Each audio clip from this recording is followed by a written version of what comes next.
guys, sa channel, may nakuha po ako sa McDo guys. Kuha ulit tayong alcohol guys. Ito na po yung alcohol guys. Mo. Tingnan ko na lang. Yan po guys. Ito na daw yung lagay ko.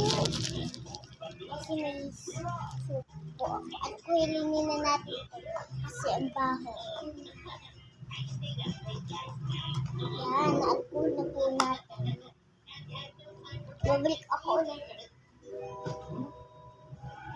Ayun na po guys. Nakita ko po ito sa McDo. Tapos naiwan itong isang babae at saka isang lalaki. Nabili nila ito guys. Sayang. Kaya ko yung kuha. Sayang po ito. Kaya ko yung kuha po. Nakita ko po ito sa McDo guys. Hindi ko alam kung anong laman. Akala ko wala naman. Meron ka pala.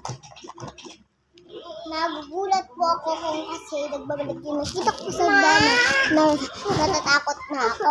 I-open na natin. I-unbox na natin guys. I-unbox na. Let's go! I-unbox na nato. Ano ang una ko din nakuha is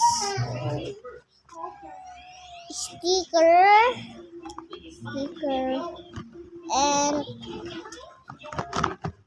kasi nagpamakdo kami guys. Tapos nakita ko talaga to, ang ganda. Nung wala pa yung order namin. Dalawang sticker guys. Talaga. Dalawang sticker. Doon yun sa McDo guys. Ang ganda nito. Ito. Oy! Ang ganda guys. Ito po yung nida niya guys. Pagkita ko sa McDo, sayang talaga to. Mahal. Hindi ko alam kung tagpili yung presyo niya. Bye-bye guys. Yun lang po.